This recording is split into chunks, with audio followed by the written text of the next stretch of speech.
시청자 여러분 안녕하십니까? 저는 CNB 대전방송 구자근의 사람과 세상의 진행을 맡은 구자근입니다. 어느 날 갑자기 우리가 빛바랜 앨범을 봤을 때 뭔가 풋풋한 첫사랑이 그립기도 하고 때로는 윗사람이 그립기도 합니다.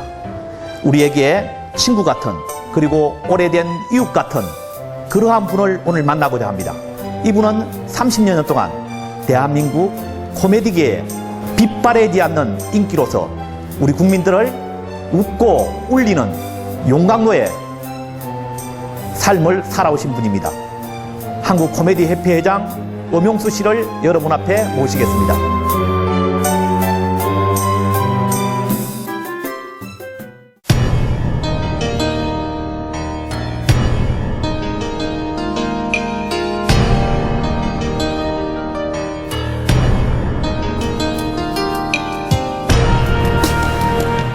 무려 30년 동안 대한민국에서 빛바래지 않는 인기로 개그계를 주름잡는 우리 개그계의 지존입니다.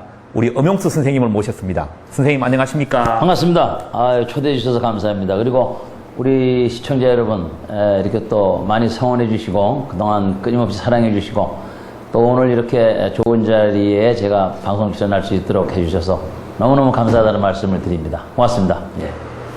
그럼 선생님 오늘 먼저 우리 사람들은 보통 옛날 어른들이 우리 애들의 이름을 지을 때 이름대로 산다고 하는 경우가 많습니다. 이 선생님 엄용수라는 이름을 보면 마지막 숫자가 저는 물 숫자가 아니냐라는 생각을 많이 가집니다. 왜냐하면 선생님께서 평소 사시는 모습이 정말로 물처럼 흘러가는 인생을 삽니다. 또한 어떨 때 보면은 좀 엄유 시인 같기도 하고 어떨 때를 보면은 또 그 철학자 같기도 한 표정이 나타납니다. 선생님 이 제 질문에 대해서 어떻게 생각하십니까? 이 코미디언은 좀 쉬워야 되거든요. 그리고 만만해야 되고 허점이 좀 많아야 되고 어딘가 좀 우스꽝스럽고 좀 모자라고 좀 비어 있어야 되는데 그 제가 좀 철학자 같고 무슨 시인 같다는 게 벌써 뭐냐면 넌 코미디가 아직 멀었다 이제 그런 얘기죠. 그래서 그 코미디 하는 사람들은 좀 정상적이면 이게 조금 곤란해요. 예. 그래서 저는 이제 뭐냐면 용용자의 물가 숫자인데요. 예. 원래 용은 개천에서 물론 용이 나지만 예. 이것이 하늘로 올라가야 됩니다. 하늘로 올라갔을 때 우리가 야, 저 정말 용이다. 용이 됐다. 아, 그 사람은 용이었네. 이러지. 용이 돼가지고 맨날 물가에 개천에 있으면 그 쓸모없는 용이거든요. 그러니까 제가 이름을 질 때 우리 그 선조께서 용수라고 하는 거는 맨날 용이 물 근처에 있으니까 용은 용인데 올라가질 못하니까 인기가 있을 만하면 또 망가지고 인기가 있을 만하면 또 뭐 헤어진다든가 인기가 있을 만하면 또 무슨 그 빚쟁이한테 돈을 띈다든가 이렇게 돼서 계속 악전고투 중이죠. 예. 예. 우리 선생님이 용의 얘기가 나왔으니까 제가 드리는 말씀인데 네. 용을 보니까 한 4종류가 있더라고 보니까 예. 그래서 우리가 땅속에 있는 준비하고 있는 잠용도 있고 네. 또 이게 땅 위에 올라와서 현재 움직이는 햇용도 있고 네. 또 뭔가 이게 날아다니는 힘을 발휘하는 비룡도 있고 용도 있고. 그리고 마지막 올라가서 내려올 곳이 없는 항용도 있었습니다. 근데 저는 선생님은 최소한 저는 햇용 이상은 된다. 생각은 그냥 무용지물입니다. 네, 예. 무용지물. 선생님 이미 그 연예계 데뷔한 지 30년입니다. 30주년 하면 그래도 연예계 30주년 동안에서 가장 머릿속에 떠오르는 잊을 수 없는 기억 그것을 예, 시청자들에게 한 말씀해 주십시오. 30년 동안에 제가 우선 그 코미디 협회 회장을 제가 지금 또 코미디 노동조합 지부장 이런 중요한 직책을 지금 제가 10여 년째 하고 있습니다. 이건 사건입니다. 왜 제가 하냐면 남들이 다 안 한다고 그러기 때문에 할 수 없이 이제 제가 하는 거죠. 이거는 정상적인 사람은 할 수가 없어요. 왜냐면 시간 우선 많이 내야지, 자기 돈 들어가지, 또 힘들지. 우리가 기념사하고 축사하고 각종 행사 장면 불려만 나가도 그리고 여러 가지 있을 때마다 머리에 띠두르고 나가서 이걸 해야 되는데 이 연예인이 머리에 띠두르고 방송국 앞에 가서 출연료 올려달라, 생활안전 해달라, 보험 들어달라. 이건 사실 거기서 먹고 사는 사람이 거기를 상대로 해서 띠를 들고 나가서 한다는 게 더군다나 연예인이 또 공인이 목소리를 높여갖고 이거 말도 안 되는 이런 직책을 딴 사람이 안 하니까 할 수 없이 지금 10여 년째 하고 있는 게 사건이고요. 작년에 우리 코미디언 선배님들이 7분이 돌아가셨어요. 배삼영 선생님, 백남봉 선생님, 김정남 선생님 쭉 해서 이대성 선생님 이렇게 해서 7분을 제가 모셨는데 그때마다 이제 언론에 공개가 되고 제가 장례위원장입니다. 그런데 이제 병원에서만 제가 작년에 한 100일 정도 있었어요. 그분들의 임종 또는 그 입원했던 때, 그다음에 장례, 그다음에 사무제 뭐 이게 그런데 이제 보도가 되면서 야, 엄영수가 참 그 장례를 잘 치른다. 그래서 제가 장례 전문가가 됐습니다. 예. 유명한 분들이 잘못되면 제가 다 모시고 저는 제일 나중에 이제 제가 가야 되기 때문에 그 다음에 저는 그 우레메라는 영화를 출연했어요. 잘 알고 있습니다. 대한민국 초등학교 학생들이 다 봤다는 거야. 예? 우레메. 1편서부터 6편까지 있어요. 우리나라에서 6편까지 나온 영화 있습니까? 예? 이건 홍콩 알매 귀신 난리가 났었죠. 예, 근데 제가 돈은 하나도 못 벌었어요. 예, 돈은 전부 심형래가 벌고 아침마당을 제가 대전에서 7년을 했습니다. 잘 알고 있습니다. 또 서울에 있는 아침마당은 지금 제가 5년 7개월째 하고 있는데요. 매주 하다가 5년이 지난 다음부터는 이제 2주에 한 번, 3주에 한 번, 조금 있으면 이제 6개월에 한 번, 1년에 한 번. 이렇게 되면 이제 집에 가라는 신호죠. 예. 그런데 아직까지는 집에 가라고 그러질 않네요. 예. 데뷔하시고 난 후에 3,200명의 코미디언들이 무대를 달려갔는데 그 중에서 남은 사람은 지금 200명밖에 없고, 근데 제가 보니까 선생님은 인기가 없다고 말씀하시는데도 불구하고 지금 그 200명 중에서도 북두칠성과 같이 그 주위에 있는 그 후배들도 모으고 또 대한민국 사람들도 모두가 다 선생님 말씀이면 다 시선을 집중합니다. 이 인기 비결이 무엇입니까? 저는 뭐 특별히 제가 어떤 뭐 히트했다든가 또는 관심을 끌 만한 일을 했다든가 그런 특징이 없습니다. 없는데도 불구하고 여태까지 이렇게 이제 그 살아남아 있는 거는 그동안에 제가 그 사람을 잘 만났어요. 왜냐면 김영권 씨를 만나가지고 좋은 코너를 같이 했고, 또 요새는 이용식 씨나 이제 김학래 씨를 만나가지고 코미디 프로를 하고, 또 심영래를 만나서 영화를 쭉 했었고, 제가 데뷔할 때는 서세원 씨를 만나가지고 MBC에서 제가 1년 동안 서세원 씨하고 같이 코너를 했어요. 그래서 저는 사실 그 사람들이 쟁쟁한 사람들한테 붙어 다니니까 그냥 덩다리로 올라간 거예요. 네. 제가 보는 인기 비결은 그보다도 훨씬 더 그 성실성이 바로 인기의 비결이 아닌가라는 생각이 가지고 있습니다.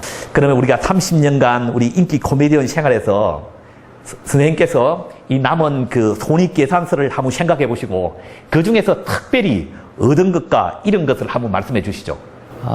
제가 참 30년 코미디 하면서 잃어버린 건 많죠. 우선 마누라를 2번 잃어버렸고, 애인을 잃어버린 건 뭐 수없이 많고요. 그 다음에 이제 친구도 많이 잊어버렸고, 고향 사람도 많이 잊어버렸고, 또 부모님, 또 우리 형님 2분도 다 코미디언 하면서 다 잃어버리게 됐어요. 제가 얻은 거라고는 우리 시청자 여러분은 얻었죠. 제가 망가지고 모든 것이 다 이렇게 폄하가 되고 그랬는지는 몰라도 시청자 여러분들은 이제 저를 지지해 주시고 성원해 주시고 후원해 주시고 격려해 주시고 또 보태 주시고 밀어 주시고 염려해 주시고 근심해 주시고 걱정해 주시고 사랑해 주시고 은혜를 내려 주시고 신경을 써 주시고 배려해 주시고 두루두루 보살펴 주시고 용기를 주시고 희망을 주시고 그렇게 해서 하여간 그 시청자 여러분을 얻었고 그 외 모든 걸 다 잃어버렸다 그렇게 생각합니다. 자, 우리 선생님, 그러면은 우리가 그 역경의 말을 거꾸로 뒤바뀌면 뭐라고 생각하십니까? 역경을 앞뒤로 글자를 바꾸면은 경력이요? 경력입니다. 예, 그렇습니다. 이 우리 선생님은 이 남다른 역경을 갖다가 그걸 정말 부끄러워하거나 남들 앞에 내어보기 어렵게 않게 생각하고 그것을 거꾸로 해서 남다른 경력으로 바꾸어서 그것을 정말 코미디 소재로 해서 우리 국민들을 웃긴다라는 것은 이것은 대단한 용기 있는 사람이 아니면 절대로 할 수 없는 일입니다. 그런데도 제가 보기로는 그 중에서 가장 보람된 일을 꼽으라면은 이 가정에서 특히 이 가슴으로 낳은 2 자녀 그리고 또 20년 전 총각 아빠로서 현재 2남 1녀의 싱글 데디입니다. 이 특별한 자녀 사랑 얘기 한번 들려주십시오. 저는 그 여러 아이들을 좀 키워봤어요. 그래서 이제 제 그 친아들도 있고, 또 이제 두 번째 친아들도 또 있고, 또 이제 그 우리 시골의 어머니 집에서 세를 들어 살던 사람이 이제 망해가지고 다른 동네로 갔어요.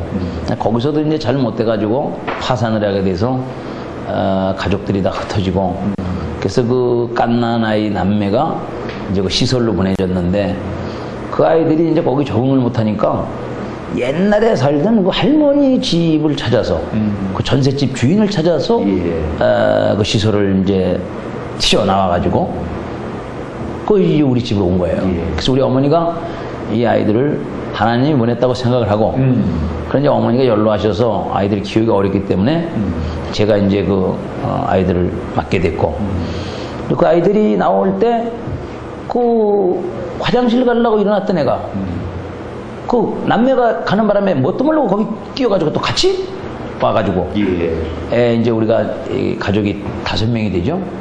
또 이제 우리 제 일을 봐주시던 가정부 어머니가 계신데 그 가정부 어머니가 이제 등이 많이 이렇게 굽어서 거의 뭐 일어나지를 못하고 이렇게 일하시는 분이에요. 그런데 그분도 제가 이렇게 헤어졌다 만났다 재혼했다 뭐 이게 우여곡절을 많이 겪으니까 가정을 갖고 있는 게 좀 미안한가 봐요, 저한테. 그래가지고 우리 그 가정부 어머니가 헤어졌어요. 네. 그래서 그 갓난 아이가 또 하나 있어. 그래서 이제 그 가정부 어머니를 우리 집에서 이제 숙식을 하게 해서 같이 지내는데 그 아이까지 제가 맡게 됐죠. 그러다 보니까 식구가 이제 자꾸 늘어나요. 예. 그래서 이제 뭐 6, 7명 정도가 이렇게 될 때도 있었고, 하도 애들이 들어왔다 나갔다 하니까 제가 이게 몇 명이 지금 있는지 잘 기억이 안 납니다. 그래서 난 누가 식구가 몇입니까 물어보면 좀 계산을 한참 해봐야 돼. 지금 부인이 나갔고 애가 2명이 들어왔고 또 우리 또 큰아들이 저기 지방에 기숙사 갔다가 또 이게 뭐 작은 아들이 그다가 이게 계산이 복잡해. 그래서 그거 누가 물어보면 아주 골치 아픕니다. 하여간 그렇게 해서 제가 아이들을 여러 명 키웠는데 이제 다 시집장가를 가고 이제 한 아이만 남았어요. 그 한 아이는 지난 4월에 그 이제 하사관으로 제대를 해가지고 장기 복무를 해가지고 군에서 오래 있었어요. 지금은 이제 그 국회의원 비서로 이렇게 이제 활동을 하고 있고, 하여튼 제가 다른 재주는 없는데 아이들 키우는 거는 제가 좀 이제 그 남다른 소질이 좀 있어요. 노하우가 있어요. 네, 왜냐면 그 어느 집안은 이렇게 이제 그 소를 키우면 잘 되고, 어느 집안은 염소가 잘 되고, 뭐 그렇게 집안마다 그런 게 있어요. 또 어느 집안은 새를 기르면 잘 되고, 토끼가 잘 되는 집이 있고, 우리 집은 애들이 잘 돼. 그 대신에 이제 부인은 계속 나가죠. 그래서 이제, 하여튼 그런 우여곡절을 많이 겪으면서도, 그 아이들을 보람으로 그렇게 살았고요. 아이들은 또 제가 키우는 게 아니라 스스로 큽니다. 우리 연예계에서 그런 얘기가 있어요. 왜 후배들 안 키우냐? 그거 좀 후배들 키워주면 어떠냐? 누가 누굴 키웁니까? 스스로 큰다. 자기 스스로 다 크는 거죠. 네, 부모의 역할, 선생님의 역할은 계신 것만으로도 충분한 거고, 아이들은 스스로 다 잘 크고 있습니다. 우리 근데 저도 한 50이 되고 보니까 이 그 남자들이 위기 때 어려울 때 우리가 생각기로는 뭐 뭐니 해도 돈이 최고다라는 생각을 가지는데, 저는 오늘 엄영수 선생님 말씀을 듣는 순간 뭐니 해도 머니가 최고가 아니라 가정이 최고다라는 생각이 듭니다. 엄영수 씨의 그 장애인 사랑에 대해서, 그 사랑에 대해서 얘기를 좀 들어보고 싶습니다. 저를 만나면 항상 그 조영남 선생님이 그래요. 넌 여러 가지로 뭔가 모르게 너가 그 모자를 정상이 아니야. 저를 보고. 그러니까 늘 제가 그러니까 이제 자꾸 일을 저지르는 거예요, 사건을. 그래서 이제 안 해야 될 짓을 하고 해야 될 짓을 못 하고 이러니까 이제 제가 여러 가지 부족한 게 많은데, 서울시청 쓰레기차에 제가 치여가지고 왼쪽 발, 그때 몸을 덮치는 순간인데, 그래서 제가 굉장히 재빨랐어요. 네, 제가 1000m 스피드 스케이팅 그 선수였고, 축구도 했었고, 배구도 했었고, 제가 이게 단신이지만, 초등학교 때 잘 나갔어요. 초등학교 때 키가 그대로 있는 거니까. 네.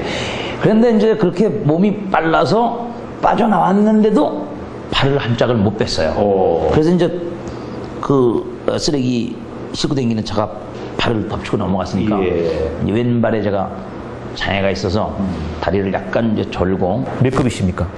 그래서 제가 장애인 등록으로 갔어요. 예. 갔더니 장애인 등록이 안 돼.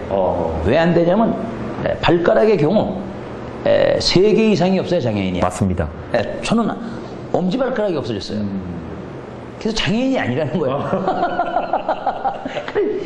참, 아니, 장애가 있는데 규정이 3개 이상이 없어야지 아니기 때문에 당신은 정상이라 이거야. 아, 정상이 아닌데 이거 보시라고. 이거 코미디죠. 그 후에 제가 이제 소견서를 다시 내고 개그맨이 된 후에 또 이걸 신청을 했어요. 그랬더니 사건 난 지 32년 만에 몸의 균형을 유지하는데 중대한 영향을 미치므로 장애인에 해당한다. 그래서 제가 장애인 최하 등급 6급 합격하는데 32년 걸렸어요. 예. 그 다른 사람은 그냥 그날부로 장애인 합격을 받는데 얼마나 못났으면 32년이 걸렸을까? 이제 조영남 선생님 우리 이름이 나왔으니까 말인데 조영남 선생님의 인연관계뿐만 아니라 제가 알고 있기로는 우리 엄용수 씨의 그 연예계에서의 마당발 인맥에 대해서도 오늘 시청자들을 위해서 한 말씀 해주시죠. 네, 우리 저 조영남 형님은 정말 뭐 깐손에 팝송, 샹송, 종교음악, 또 우리 대중가요, 또 가곡, 클래식, 뭐 모든 음악을 섭렵한 또 미술 작품도 작품 하나에 막 억대를 받는 뭐 이 베이징에서 뉴욕에서 전시회를 하면은 거의 뭐 없어서 못 팝니다, 그림을. 그러한 그 이제 세계적인 대가가 되셨어요. 그분은 또 특히 고아원에 가셔갖고 그 입양을 했어요. 그분도. 예. 그런데 거기서 이제 누굴 데려갈 거냐? 그럼 아무래도 좀 똘망똘망하고 귀엽고 앙증스럽고 좀 이렇게 멋있는 아이를 입양하려고 그럴 거 아니에요? 예. 욕심이 생기는 거죠, 사람은. 맞습니다. 그래서 그 욕심을 버리기 위해서 밤에 불을 끄고 그냥 손에 이렇게 닿는 아이를 데려왔어요. 조영남 씨다운 발상이구만요. 예. 그런 것을 보면 정말 훌륭하신 분이죠. 이런 왕성한 활동을 하는 뒷받침에는 무엇보다도 먼저 이 건강이 뒷받침되어야 됩니다. 정작 우리 엄용수 선생의 본인의 건강 비결은 무엇입니까? 그 아리스토텔레스라는 분이 이미 벌써 2500년 이상 전에 사람이 한번 이렇게 웃으면 사람의 몸이 액체로 되어 있는데 이 액체가 증가한다는 사실을 알아냈어요. 오늘날에 와서 이제 연구를 해보니까 사람이 한번 웃을 때 350가지 이상 되는 그런 물질들이 몸에서 만들어지고 그 돈으로 치면 한 240만 원어치가 만들어진다는 거죠. 예. 그래서 이제 한 5번만 하루에 웃으면 1000만 원 이상을 번다. 그래서 이제 우리 몸에 유용한 물질들이 그러니까 인생을 즐겨야 돼요. 그러니까 제가 무대에 서서 코미디를 할 때 사람을 웃기는 작업이라고 생각하면 고통스러워요. 제 자신이 즐겁게 즐기는 거예요.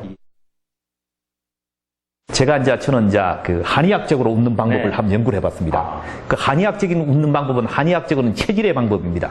그래서 예를 들어서 이 심장이 좋지 않다. 이런 사람들은 항상 호호호호호호라고 웃습니다. 그리고 예를 들어서 내가 뭔가 좀 정력이 딸린다. 그러면은 단전히 움직일 수 있게 후후후후후라고 웃습니다. 그리고 예를 들어 간에 오늘 스트레스를 많이 받았다. 그럴 때는 하하하하라고 해서 간이 울리게 해줘야 됩니다. 그리고 예를 들어서 내가 오늘 밥을 먹었는데 소화 기능이 너무 딸린다. 이럴 때는 두말 없이 히히히히히라고 웃어야 됩니다. 그리고 예를 들어서 내가 오늘 이거 변비가 너무 심하다. 대장이 좀 좋지 않다. 이럴 때는 하하하하라고 크게 웃어야 됩니다. 지금 그 박사님 말씀하시는 거 보니까 안에 있는 거를 전부 밖으로 배출하는구만요. 그렇습니다. 하하하나, 호호하나, 히히히나. 약간 이 안에 있는 걸 밖으로 빼내라 이 말씀이에요. 야, 그렇게 해서 이제 호공에다 그걸 날려버리는구만요. 우리 각각의 오장육부에 모두가 다 뭐가 있냐, 스트레스가 다 찰 수 있는 겁니다. 그래서 그 스트레스를 밖으로 내포하는 겁니다. 네. 오늘 아주 귀한 거, 좋은 거 배웠습니다. 네. 인생의 축소판인 이 바둑과 웃음의 관계가 어떻는지 오늘 말씀 좀 해주시기 바랍니다. 어깨너머로 이렇게 한약방에서 할아버님께 배웠어요. 파란 시골에 조그만 한약방에 그 할아버님께서 지금 급수로 치면 아마 한 4급, 5급 정도 되셨는데 그 할아버님께 제가 배워가지고 지금 아마 6단입니다. 근데 이 바둑이라는 건 아주 수학적이고 아주 물리학적이에요. 이건 뭐 욕심을 내면 망하게 돼 있고 내가 10원어치 노력하면 10원어치 벌게 돼 있고 정확한 겁니다. 그래서 바둑이야말로 인생살이, 또 우리가 웃기는 작업도 마찬가지죠. 역경과 시련과 고난과 고통과 이런 것들이 많이 응축돼야, 세계적으로 유명한 코미디언들은 다 불우했고 어려웠고 가난했고 시련기가 많았습니다.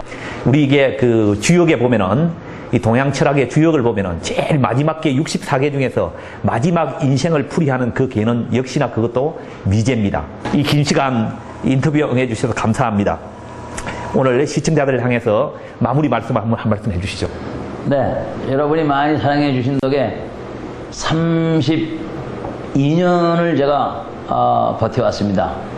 다 여러분의 덕이라고 생각하고요.